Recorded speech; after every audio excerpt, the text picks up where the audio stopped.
Magandang araw mga kapatid. Kamusta po kayo? Naway nasa mabuti kayong kalagayan sa oras na ito. Tara, simulan natin ang pag-aaral ng salita ng Diyos. Nakabase po ang ating pag-aaralan ngayon sa topic na Thank God I am alive to tell the story. Makikita po natin dito na tayo po ay mapalad, na tayo po ay naririto pa rin sa mundo upang palaganap, no? Maging living testimony ng pagmamahal ng Diyos. At tayo po ay mas napapakinggan kasi tayo ng mga tao pag nangaral tayo kung sa testimony natin, no? Kung paano kumilos ang Panginoon, ang Diyos sa buhay natin. Alam niyo po, ngayon ang kabataan, hindi na po mga kagaya ng kabataan noon na sumusunod lang kung ano yung tinuturo. Minsan may lumapit sa akin na, Brother Ramel, gusto ko maging atheist. Nagulat ako. Kasi para sa isang mga elementary students, sabihan ka na gusto maging atheist. Nakakagulat kasi yung power ng information na binibigay ng internet ay nakakabuti at minsan nakakalito rin para sa isang kabataan. Ang tanong ko na lang sa kanya is, ano ba ang pinaniniwalaan mo sa bakit gusto maging atheist? Kasi raw, may mga Big Bang Theory. Kung alam niyo po yung Big Bang Theory, may pumutok daw, galing sa wala, nagkaroon ng buhay. Parang hindi naman katanggap-tanggap, no? Tapos yung Theory of Evolution, na dating galing unggoy, naging tao. Tapos, yun, doon daw nagsimula.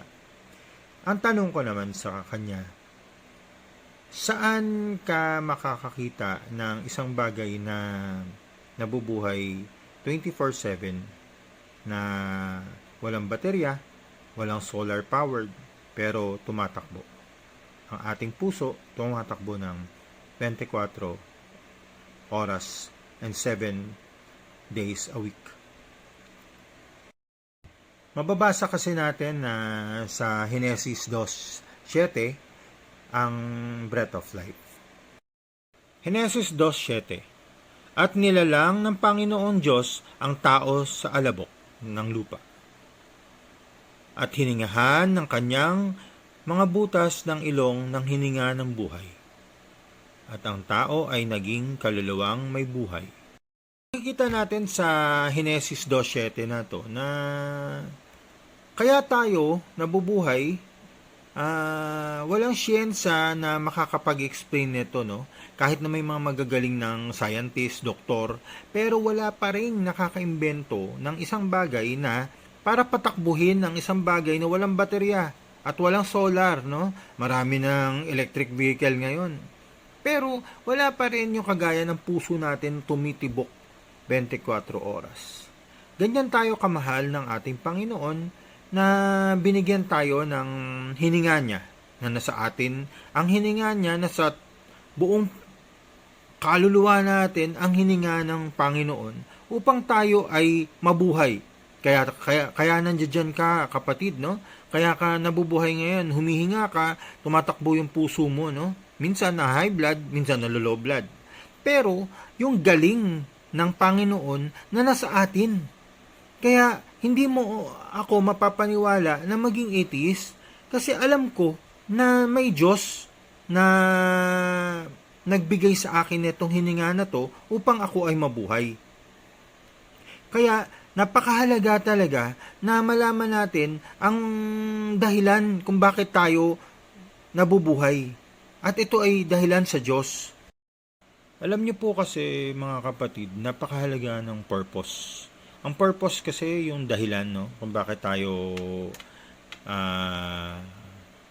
gumagawa ng mga bagay. Ako, ang isang kwento ko sa buhay ko, I'm a ordinaryong estudyante, average student nga lang ako. Actually, hindi ko kino-consider, no, na magaling ako sa school, lalo na elementary, high school.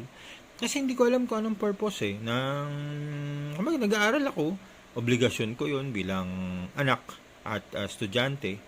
Pero ang purpose wala Kumbaga, pag hindi natin alam ang dahilan, dun medyo hindi tayo nag-strive, no? Pero nung naiatang sa akin ang Children of Light School na obligasyon pala, nagulat ako. I wanted to help Sister Des kasi she wanted to put up a school, yung Children of Light nga, kasi nga para yung sa kabataan daw. Hindi ko alam na kasama pala doon na kailangan mag-aral kasi kailangan may masteral ka para makapagpatuloy ang school. Yun yung isang purpose, no, na nalaman ko na kailangan ko palang ipasa to.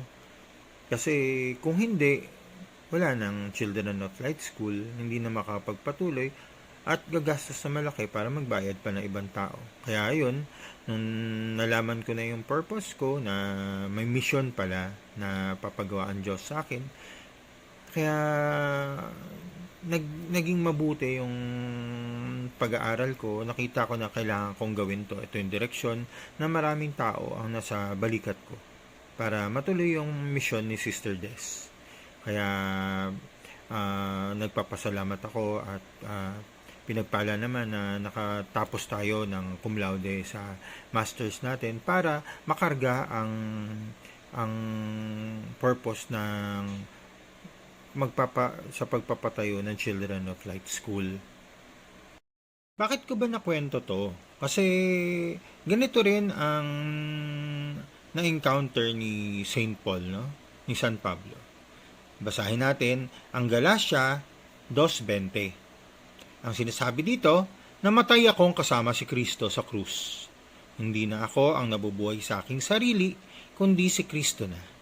Pinamumuhay ko ang buhay kong ito sa pamamagitan ng pananampalataya sa anak ng Diyos na nagmamahal sa akin at nag-alay ng buhay niya para sa akin. Makikita natin na hindi na inaangkin ni San Pablo na kanya ang buhay na pinagpapatuloy niya, kundi si Kristo na ang dahilan kung ba't siya nabubuhay. Ganon din, kaya tayo bilang manggagawa, bilang member ng Children of Light, kung alam natin yung purpose natin, mas madaling ikwento ang mga living testimonies natin na na-encounter natin ang Panginoon Diyos sa buhay natin. Kasi nagkakaroon ng mabigat na value, no? Pagka alam natin yung purpose natin, kayang bakit tayo nagbibigay ng mga testimony na ganyan.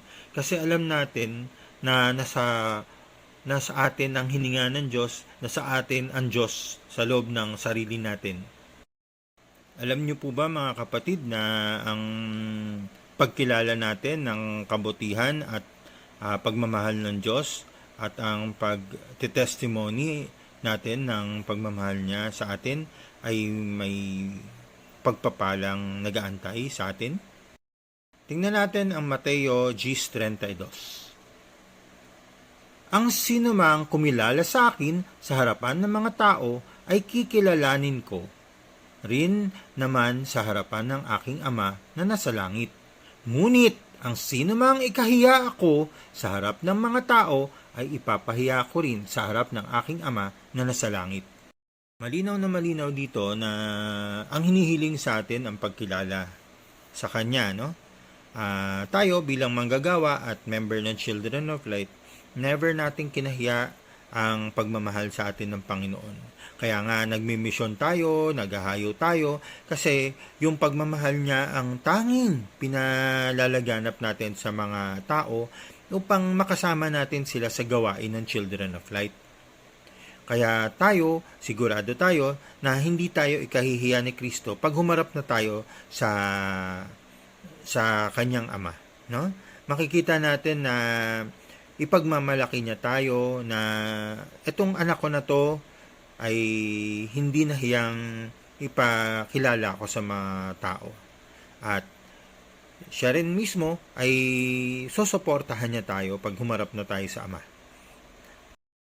Ang laking pagpapala, no, ang inaantay natin na matamasa natin sa kabilang buhay pag tayo ay talagang humarap na sa ating Diyos Ama. Kaya kapatid, yung ginagawa mo, may pagpapala yan, no? May pagpapala. Hindi man nagiging madali ngayon sa buhay natin sa mundong ito, ang nararanasan natin. Pero magpatuloy lang tayo na magsilbi sa ating Panginoon at alam natin na may pinanghawakan tayong sitas na siguradong pag humarap na tayo sa Ama ay tayo ay ipagmamalaki ni Kristo. Kaya kapatid, paglaban natin mabuti ang ating pananampalataya. Kasi ito ay nakasulat na sa unang Timoteo 6:12 hanggang 14. Anong nakasulat doon? Ipaglaban mo ng mabuti ang pananampalataya. Panghawakan mo ang buhay na walang hanggan. Dahil diyan ka tinawag ng Diyos nang ipahayag mo sa harap ng maraming saksi ang iyong pananalig kay Kristo. Inuutos ko sa iyo sa harapan ng Diyos na nagbibigay buhay sa lahat at sa harapan ni Kristo Jesus na nagbibigay ng mabuting patotoo sa harap ni Poncio Pilato. Sundin mong mabuti ng may katapatan ang mga inuutos ko sa iyo hanggang sa pagbabalik ng Panginoong Hesukristo. Ayan, malinaw naman na pagtibayan natin ang ating pananampalataya, kapatid. Kasi alam natin na nasa atin ang Diyos sa sarili natin at tayo sa pananampalataya na yan, nagagawa nating ipalaganap ang salita niya at ang pagmamahal niya. Kasi alam natin na may tatamasain tayo sa huli, no, na buhay na walang hanggan. Yan ang pinakakaabangan natin bilang member at manggagawa ng Children of Light. At sigurado tayo sa ating kaligtasan ng ating kaluluwa dahilan dito sa mga pangako niya na nakasulat sa banal na kasulatan. Ayun, no? Napakagandang mga katuruan ang ating natutunan ngayon. At talagang dapat alam natin ang ating purpose, no? Kung bakit tayo nandito, nabubuhay, at pag alam natin ang purpose na yan, ay nagiging living testimony tayo. No? Madali nating ipalaganap ang salita ng Diyos sa mga kwento na kung paano natin mahal ang Diyos, paano natin siya naranasan sa ating buhay. Meron akong i-share bago ako mag-end, no? Ang Roma 8:28. Alam nating sa lahat ng bagay ay gumagawa ang Diyos para sa mabuti. Kasama ang mga nagmamahal sa Kanya, silang mga tinawag ayon sa Kanyang layunin. Kitang-kita natin dito ang lahat ng bagay ay magagawa natin kung alam natin ang purpose, no? At napakapalad natin, kapatid. Ikaw na nakikinig ngayon ay napakapalad mo na nandiyan ka pa rin, tumitindig at nabubuhay upang maging living testimony na ipalaganap ang pagmamahal ng Diyos. At patuloy nating pinapanalangin na bigyan tayo ng kalakasan ng katawan, katibayan ng pananampalataya upang lalo pa nating magawa ang ating gampanin para sa ating Panginoon na mapakilala at maging living testimony ng kabutihan niya, ang pagmamahal ng Diyos na alam natin sa huli ay matatanggap natin ang gantimpala ng buhay na walang hanggan. Ayun, natapos na naman tayo sa isang pag-aaral natin ng salita ng Diyos at patuloy sumainyo ang katotohanan. God bless!